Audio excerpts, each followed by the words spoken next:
Hello, and welcome to another edition of Kcat News. This week, Emma Seville and Sham Neptune will be back with another episode of Sippin Tea. Chayton Fonnesfield covered the FBLA conference. Emma has insight on auditions for the spring play. Andrew Burgos recaps seniors Jarrett Plummer and Jacob Walker's performance at the Blue-Gray All-American game. Caleb Perkins will be back with another 5 Essentials. And as always, I'll have another segment of GGR. I'm Gabe Daniel, and Kcat News starts right now.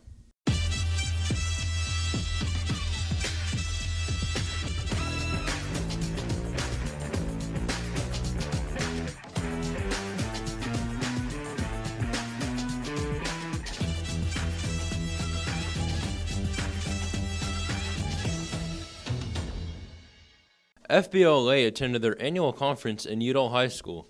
Chayton Fonnesfield has the details.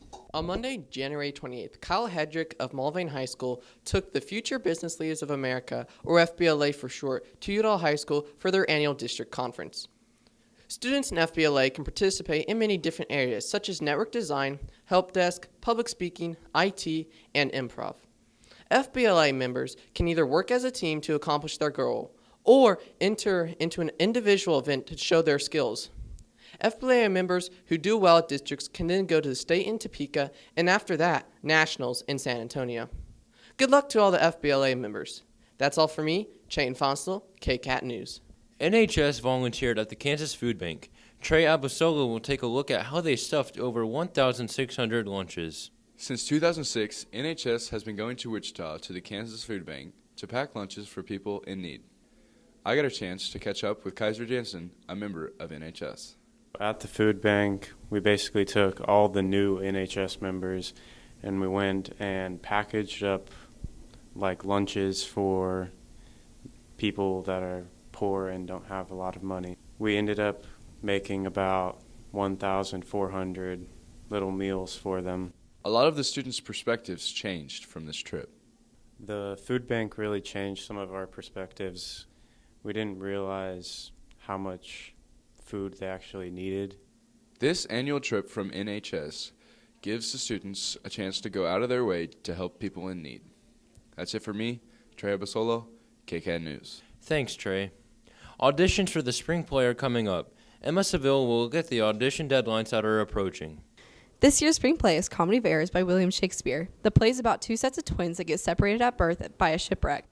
Anaphilus and his slave Dromo seeks out their long-lost siblings that causes a series of incidents with mistaken identities. If you have any interest trying out for the show, there will be 2 different auditions. One of them is being on cast, and the other is a physical talent act. All right, so for this year's spring play, we're trying to do something a little different, a little more inclusive. And so the play itself is William Shakespeare's A Comedy of Errors. And just like most plays, we're going to have an audition for cast, people wanting specific roles in the play. But in addition to that, we're also going to do a audition process for those who may want to be involved but aren't interested in actually being part of cast. The cast auditions will take place the week after homecoming, and the physical talent acts auditions will be announced at a later time. Emma Seville, Kcat News. From the gaming chair to his students, Mr. Hageman breaks down his 5 must-haves to teach. I'm Mr. Hageman, and these are the 5 things that I cannot teach without. The very first thing that I can't teach without are these bad boys right here. I got to make sure that I can keep a close eye on my kids, so perfect vision in my room is very key. I would definitely not be able to teach without these. Before I get to school, every morning I wake up. Some people are shower people. I'm more of a bath guy. I go in my pantry. I get a nice little packet of Emergency. I fill up the bathtub. I pour it in the bathtub, and I take a nice, long, warm bath.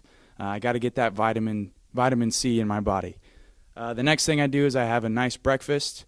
My preference, may not be everyone else's preference, is a peanut butter and bologna sandwich. After I have my bologna sandwich, I head off to work. I can't start my day without Hunter Dye coming in first hour and telling me if I've seen the thing that he lost the day before. First hour just can't happen until then. After that, then the rest of the day is good. And the very last thing, it's kind of a 2-for-1 here, are the students and coworkers. Every day I look forward to seeing my students and having all my coworkers that I can ask 400 questions to because I'm the new guy and I don't really know anything. So those are the 5 things that I can't teach without. Great job, Mr. Hageman. Andrew Burgos has the recap on Mulvane's own Jacob Walker and Jarrett Plummer, who were invited to participate in the All-American Blue-Gray game.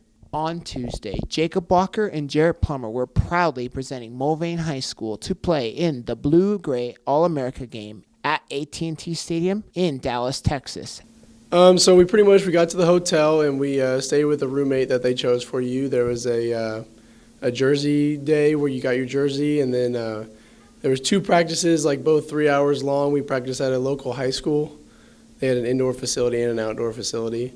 And then Tuesday came around game time. Jacob Walker had over 100 yards receiving. It was just insane. Like, that was probably the longest catch of the game.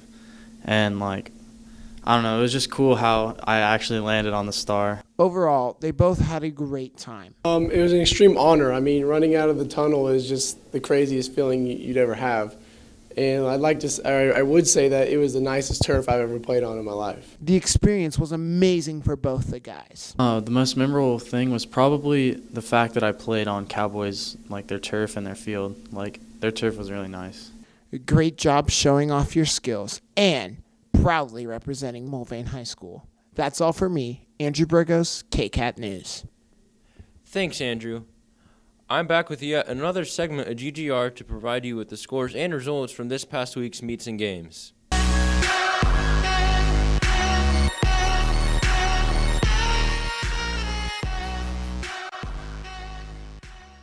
The girls' basketball team finished up the Wildcat Classic playing the Conway Springs Cardinals on Thursday, January 24th, falling 27-52. Carson White led the Cats with 6 points. Then on Saturday, January 26th, they played the Collegiate Spartans. The Cats fell 19-44, but were led by Alicia Almirante with 6 points. Basketball teams were in action against Circle on January 29th. The boys' varsity team fell 63-75, with Trey Abasolo dropping 27 points. The JV boys fell 42-48, and the C-team boys fell 41-60. The girls' varsity couldn't keep up with the Thunderbirds as they lost 25-54. The JV girls were defeated 13-53, and then C-team fell 55-11. On January 25th, the wrestling team had a meet in Garden Plain. The Cats placed first overall with Chadwick Stahl and Trent Moses medaling in first, Ethan McElravy and Kyle Smith in second, Jace Moberg, Donovan Malone in third, Hunter Dietrich, John Meek, and Bryson Williams in fourth. On January 29th, the bowling teams were in action against Circle. The varsity boys won 2,298 to 2,010. The JV boys won 1,936 to 1,444. Varsity girls won 1,956 to 1,569, and the JV girls fell 1,283 to 1,493. That's it for this week's edition of Gabe's Game Recap. Gabe Daniel, Kcat News. Emma Seville and Sean Neptune sat down and sipped on some tea with Miss Banzit and Kira Parks to give us some insight on the Wildcat Classic. Welcome to our first episode of Sippin Tea in 2019. This week we'll have Miss Banzit and Senior Kira Parks to talk about the Wildcat Classic. This week we have Senior Kira Parks and Mrs. Banzit. So our first question for today is, what is the Wildcat Classic? The Wildcat Classic is a basketball tournament that's been held at Mulvane High School for 36 years now. It originally had 8 teams. It's down to 6 teams, but it's supposed to bring some outside teams into play during tournament week in January. Okay, this next question is for Banzit. So what records in the Wildcat Classic or just in high school did you personally break? Well, honestly, I don't know. They didn't really keep track of the records. Like, we never knew, like, how many points people scored, like, in the game. That seemed to start when Susan Wolf was at Andover, which is after me. But we were the first. My senior year was the first year that Mulvane ever won the tournament. So that's the record that we broke. We beat Capon. It was really cool. Okay, so our next question is for Kira. So it's, how does it feel to make the all-tourney for Wildcat Classic? I guess it feels pretty great. I don't know. I mean, I was a little surprised. I thought, like, Carson or someone would get it. So I'm pretty grateful. So have you had fun doing, like, the Wildcat Classics? No, it's pretty fun. It's fun to play with all the other teams and like challenge yourself with new teams that come in. What records have you lost? I lost single game scoring to Emma Chambers, and I lost a free throw one to Madison Bish, but then that might have even been moved to somebody else since Madison. I lost my volleyball records to Kira. Does that count? So I heard you guys had an alumni game. Can you tell us how that went? They cheated. Hold on, Banzit. This is what she did. This is what she did to me. Oh, I did hug her. Yeah, like 3 times. Like anytime I had the ball, she just her monkey arms just around me. All's fair in love and basketball. 35 to 30. 2. Don't listen to her. The alumni won that game? Huh? No. No cheating by They the cheated. alumni. We did not cheat. We beat 35 to 30. Don't listen to her. 35 to 30. Has Banzit ever told the truth? Anytime you shot the 3, I saw you look back at us and we were just like, show off. Whatever. That's a new skill that's recently acquired. The threes. That's it for this week's episode. I'm Emma Seville. And I'm Sean Neptune. Kcat News. Pinkies up! Thanks, guys. That'll do it for this week's episode. Don't forget about the KY Crush Cans. And as always, thank you for watching Kcat. Thanks for watching Kcat. Circle and. Yeah. What questions did you lose? Do you have like another really like good basketball memory, Kira? Because I know Banter probably has a lot of good basketball. Because she's old. I'm kidding. Yes. Really good. We love that. Ooh, and that's the team, sis. 35 to 30. That was some street ball. And That's all old people have is yeah. free ball. True. You know, I just want to thank each and every one of you for watching Kcat. You know, I know your favorite part was Gabes Game Recap. Make sure you subscribe to the YouTube channel. Make sure you follow me on Twitter at Gabes Game Recap.